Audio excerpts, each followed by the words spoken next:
Hello, AP students. This is Civics in Action remotely with Mr. McGravy. Today is May 20th, 2020. This is the remote learning version from the virtual classroom. Today's episode is the legislative branch, state government, and a little preview of the Civics Action Project with my guest, Massachusetts Senator Diana DiZoglio. Before I introduce Diana, I just wanted to say that Senator DiZoglio has quite a bit of history with the civics pilot, as in 2015, her and a former student, Caitlin Parks, kicked off the first annual Civics Day, and this year would have been the sixth one. So obviously we're trying to do these virtual. Senator DiZoglio has definitely seen the growth of the program in the 6 years. So with that, Senator DiZoglio, how are you? I am doing well. I decided to take this interview outside. I hope you don't mind. I needed some fresh air. I'm doing well, though. How are you doing? How is everybody doing? Yeah, my family, everyone's doing well. You know, the students, we're rolling, and everything's going great. Everything's going great. So I'll just kick off basically with a follow-up. How are you doing? How are things going? Are you working from home? Are you going to the State House? Just take us through your schedule that's been going on since the past 2 months. Most has been right here using technology. We haven't really been going into the State House unless it's been to quickly pick something up from the office, so on and so forth. But most has been using virtual meetings like this over the phone. Actually, I've been trying to get better at using my telephone voice and my speaking voice over virtual meetings, because I've been losing my voice trying to project at the laptop and at the computer. Yeah, so there's a little bit of a learning curve there, but we're doing it. We're making it happen. And much like many of you who are students, getting a lot of our information via technology as well. There are a lot of different advocacy groups that want to meet with us as legislators, and people in the community who want to talk to us and inform us about what's happening, and all that's being done online as well. So you could basically say we have a lot of online learning happening, just like all of you. Yeah. Oh, that's a good way to think of it. So just to kind of expand upon that first question, in terms of your job, in terms of the mechanics of the job and what you actually do, how has your job as a state senator changed in the past 2 months with the COVID-19 crisis, in terms of voting and talking about issues and working with your colleagues? How has that changed for you, Senator DiZoglio? So everything has pretty much become about COVID. And many of the bills that we were working on, though they are still very, very, very important, they have been, sort of put on hold while we work to address issues pertaining to the pandemic and making sure, first and foremost, that people are safe and that, we're able to move through this as a community. So most of the policy that we've been working on has been pandemic related, even if it's, for example, pertaining to education or our small businesses, and it's not necessarily something that's related directly to the virus per se, like, in terms of like medical conditions. If it's not direct, even if it's not something that's related directly to the health of the person, physically speaking, the bills have to do with COVID in terms of supporting small businesses, for example, during the pandemic, and what that means now, going online, making sure that we provide different grant and loan opportunities for them, with our education initiatives, making sure that you have what you need to provide distance learning to your students, and talking about some of the issues and challenges that you're facing with this new world that we're living in. So even though we might say we're working on an education bill or a small business bill, everything is pretty much directly related to COVID right now that we're working on. And, we're going to just keep pushing through and move through this together. That's great. That's great. I think that's important. I think that's an important thing that you talk about, what the focus is now. So I did poll my students before I have guests on. I do poll my students, and obviously my students are very familiar with you because you came in live in the fall and with a talk, and it went very, very well, and we all really had a great time. So one of the big questions that my students had for me, and if you could help us with this, is Governor Baker obviously is talking about phases of opening, and he had a big press conference yesterday. Could you break that down a little bit for my students in terms of what it means? What are the phases? If you could just expand upon that, we would appreciate it. So as far as the phases are concerned, first and foremost, yes, the governor has a lot of authority right now. And I know from your civics classes that your students learn what the executive branch does. And when I've come to your classes before, I've talked about how the governor has these emergency powers when we are in a state of emergency. The state of emergency triggers a set of executive powers that's not necessarily available to the governor under normal circumstances. Normally, the whole legislative process happens where you have public committee hearings and people come in and testify for or against a certain proposal. And then it moves through the process. If it's something that's supported by most of your colleagues, you take a vote on it. It goes to the other branch, from the House to the Senate, for example. And then once we all agree on it, it might make its way to the governor's desk for his approval, at which time he can either sign it into law or he can veto it and send it back to us for reconsideration. That's not necessarily happening right now. I mean, we do have some of the legislative process in existence, but it generally has been it's been existing for proposals that he hasn't chosen to take executive action on. So if, for example, I want to, pass a bill to make the state color blue, right? I mean, we're just giving an example here. Right. But let's say I want to pass a bill to make the state color blue. That's not something necessarily that he might issue an executive order for right now, using his emergency powers. So that would be something that would continue to go through the legislative process. But right now, when it comes down to the pandemic, which is, like I said, what we're really focusing on and kind of all we're really doing at this point, he does have the ability to issue these executive orders and bypass the legislature completely. And he has done so with many of the different things that we've been hearing about recently. So the different phases of reopening, and I don't remember them all offhand, but basically, the gist of it is we're going to slowly be getting back, or not be getting back, we're going to be slowly moving into what they're terming the new normal. And that has to do, he says he has these phases of reopening certain businesses in the coming weeks, but not others, reopening certain public spaces, but not others, limiting capacity in these different spaces, like, these retail shops in different places where you go shopping, allowing some of them to open at some point, but with limited capacity and severe restrictions. And see how it goes and take it from there. So he does have this plan that they rolled out with a couple of days ago. The legislature had no input on it. I was actually very disappointed that we didn't have input on it. I think that those of us who were elected by our communities to be your voice should have had a seat at the table during that discussion. And I do understand that the governor has executive authority, but I think that we do better when we work together in this process, and we do better when we're all discussing what we're hearing from our communities, especially those of us that have our finger on the pulse of what's happening in our communities a little bit more so than maybe the executive branch can, because they're representing the entire state. We only represent a few communities. Right. So we didn't have a seat on that advisory board and the ability to participate in that discussion. But the lieutenant governor and the secretary of economic development did meet with us after they rolled out the plan, and asked us to give our input, regarding what we thought it was lacking, ways that the plan could be improved, so on and so forth. So hopefully, we'll see some of those different things addressed.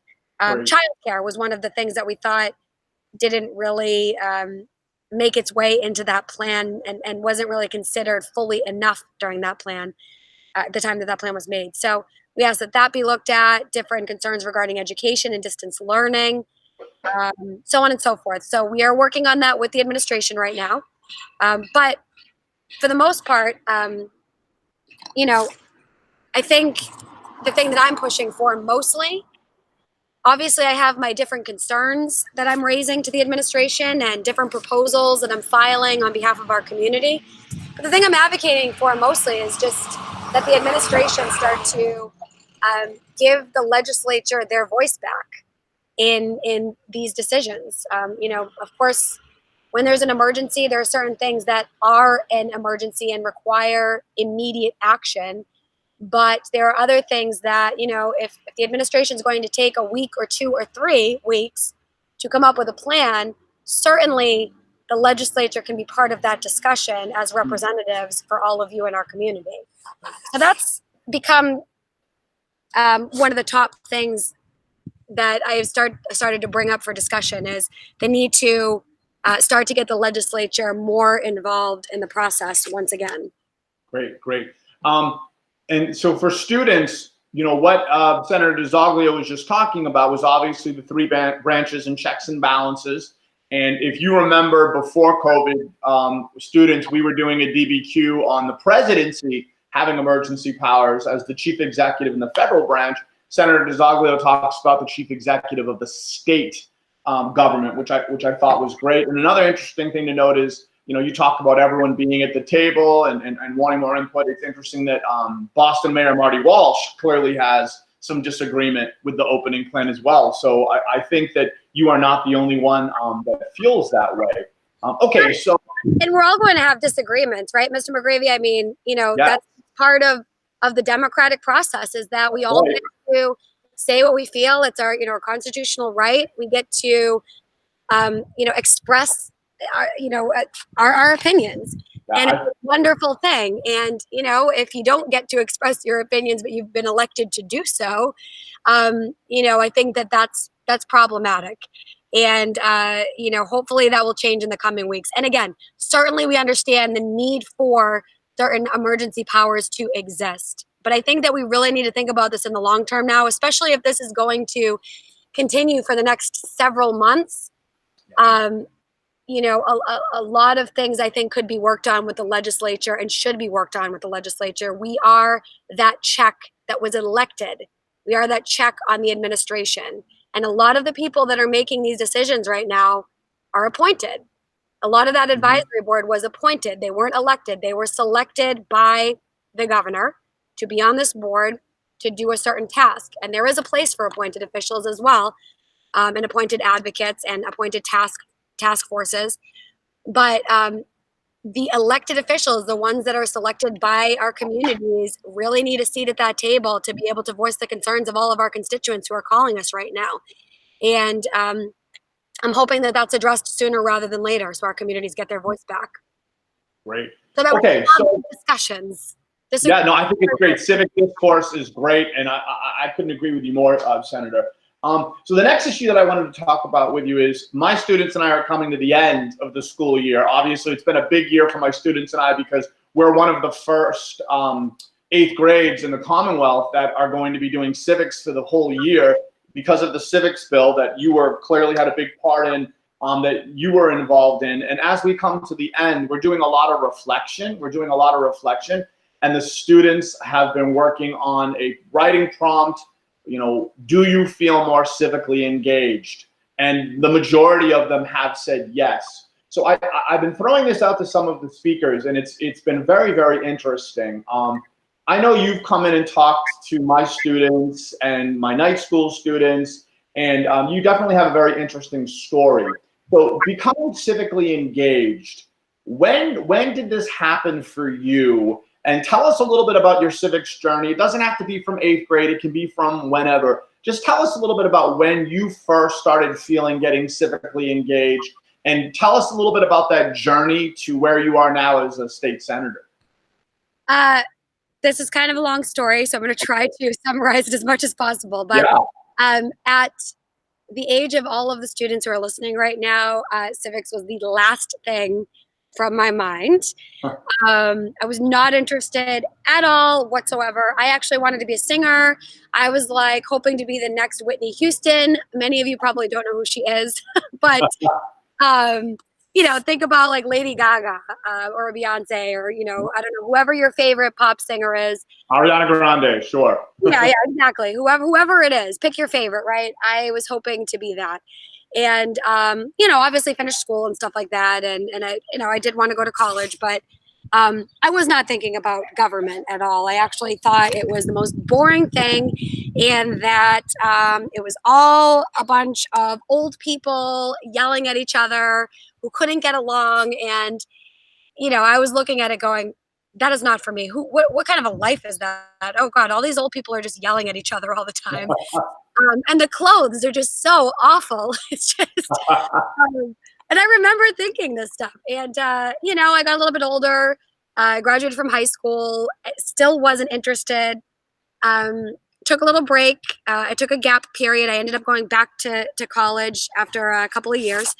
And even in college, when I was in college, I wasn't really leaning towards anything government related. I majored in psychology and Spanish, and I thought that I was going to be running a nonprofit in our community. Like I thought I was going to be running a youth center or a community center of some sort. And I ended up just having my first job offer out of college be at the state house, and it was for a state representative. And I ended up working for him. I got the job. He said, oh, you can speak Spanish and you're from the community, so to speak. So you have community connections and, you have your degree, and I think it'd be a great fit. So he hired me. I ended up working in that office, and I learned about what actually happens on Beacon Hill and what actually happens at the State House. And is it true that, yes, there's a lot of older people, yours truly included, um, advocating, being assertive in their discussions and being very passionate about the things that they're advocating for? Absolutely. But there's a lot of there's a lot of behind the scenes stuff that you don't really know about unless you're in that world.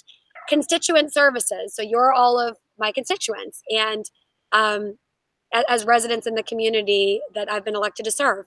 And when you provide services to the residents in your community, it can be for a host of different things that aren't necessarily, they don't feel like they're government related. People will call you for assistance with healthcare. They'll call you for assistance in filling a pothole on their street. You'll get a call regarding education initiatives that are happening and the need to include civics as part of our education courses. They'll call you about different youth center initiatives that are happening and say, hey, the YMCA or the North Andover Youth Center needs some funding for their basketball program or their music program or their art program or whatever it is. Pick your favorite thing. And you get to have these conversations with people in your community, and then you get to advocate and try to help them to be able to succeed. So whether it's, funding youth center opportunities or working on making our education system better. It's not perfect. It needs a lot of work helping to make our education system better. Making sure that people that need healthcare get access to healthcare, making sure there are jobs being created in Massachusetts. All of these different things you get to help with in these phone calls and these emails that you get behind the scenes. And I really fell in love with the work. I fell in love with talking to people and getting to assist them in a way that I never really thought was possible. So it provided that insight into what actually can take place at the State House. And I fell in love with the job. And I ended up shortly after that actually running to be the state representative myself. And I got elected and served for about 6 years and served for 6 years in that capacity as state representative for North Andover and other communities. And absolutely love the opportunity to represent all of you, to serve all of you, and to work hard on your behalf to make sure that people are getting the services and assistance that they need. I ended up running for state senate just last session, and I am in my second year right now of being the state senator. It is a pretty similar position to state representative, except that I am a chairwoman of a committee now. I have an assignment to lead this committee as the chair. It's the Committee on Community Development and Small Business. Mm-hmm. And I have a couple of other assignments that are, sort of in addition to the voting capacity that I have as, or the the voting opportunity that I have as a legislator. But and I represent more people as a state senator as well. Sure. I have more communities that I am responsible for representing. But you know, same type of job representing the community. We have the title of senator now, but it's the same thing. We're representing all of you at the That's state great. level. That's great. That's, and I really, students love to hear these stories. They just love to hear from all of my speakers their journey, whether it's in civics or something else. But the common theme, with these remote learning civics in action talks, you're about the fifth person that's talked about what you thought you were going to do in eighth grade and what you're doing now are two completely different things.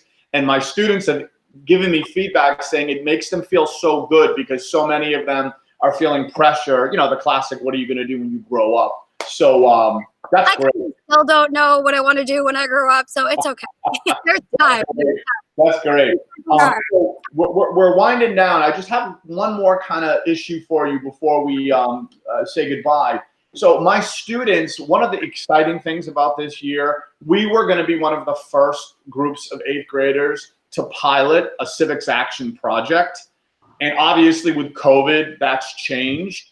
The program that I work with that I'm piloting, Harvard, the Democratic Knowledge Project, they have created, normally the Civics Action Project was going to be 2 months, but they've created 4-week, 2-week, 1-week versions of it. So my students, the last thing that we're going to do together is a mini Civics in Action project where they're going to pick an issue that they feel important about and kind of very beginning stages of that. It won't be like it will be in the future.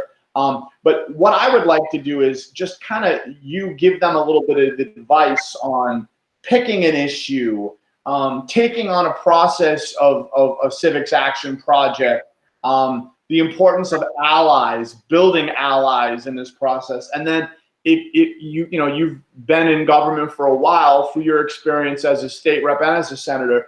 Could you think of an example of a younger person taking on an issue, being successful with it? So if you wanted to touch upon any of those having to do with a civics action project, I think my students would really appreciate it.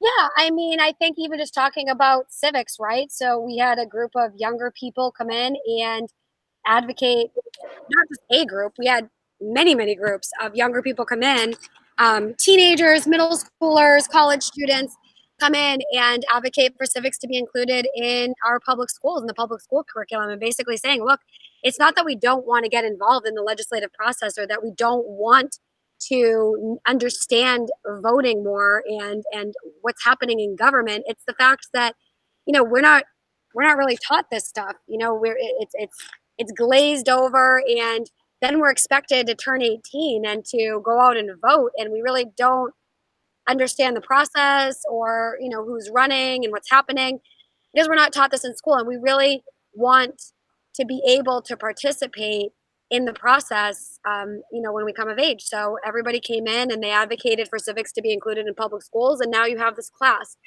I've been advocating for many years. It still hasn't been adopted fully, but I've been advocating for substance use disorder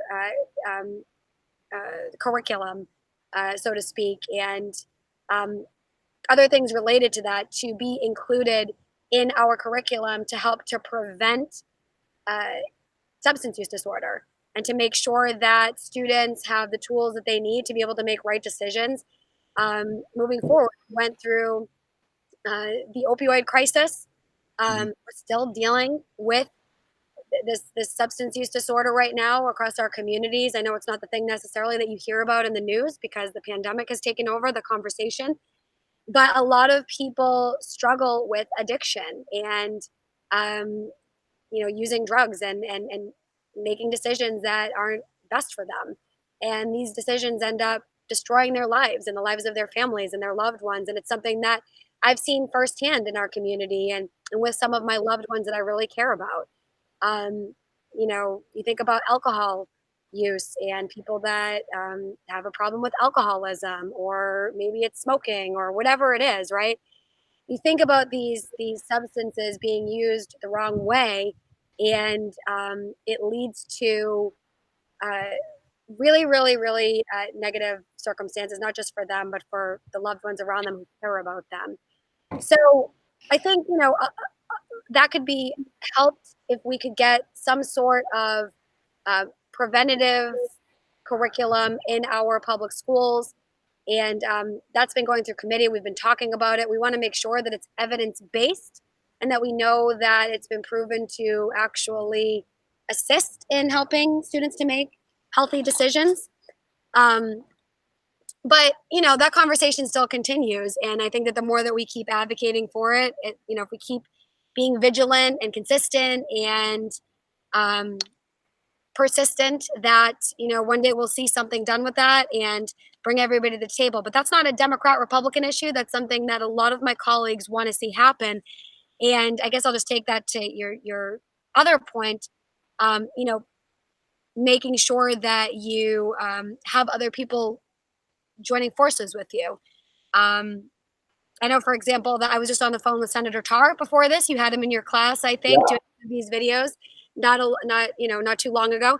And I was just with him on the radio talking about helping our small business community and a bunch of other initiatives. Consensus building is a really big deal if you want to get stuff done. And in working together across the aisle, no matter if you're Republican, Democrat, unenrolled, whatever it is, if you can find some common ground and some things that you agree on a particular subject matter, I think that it's really important to take that issue and run with it if it's something of great importance to you. So Great. that curriculum that I'm talking about, hopefully we can build some more consensus around that and move it forward through the process. Great. Excellent. Well, usually I try to keep these to a half an hour to respect the schedule of the speakers and, the students, obviously with their attention span. And I think we have so much information that I am going to use next week in all of my lessons. So just to wrap up, I've been asking some of the guests, obviously my 8th graders have just gotten the news that there's going to be, a virtual graduation, and there's going to be all these types of things. Normally this time of the year, they have end of the year activities. So I think a good way to close is for you to just kind of give a message to my 8th graders moving on to high school and graduating, because they're just great. Huge congratulations. And I'm so sorry that you don't have the opportunity to go through the normal process and, that your plans have changed so significantly. It's a really tough time, and I'm sorry that you don't get to have that. But I do want to say, huge congratulations to you. I hope that you are finding opportunities to be socially distant and celebrate at the same time. I think your generation's really good at figuring out, how to use technology to your benefit. So celebrate, find opportunities to celebrate, and huge congratulations to you.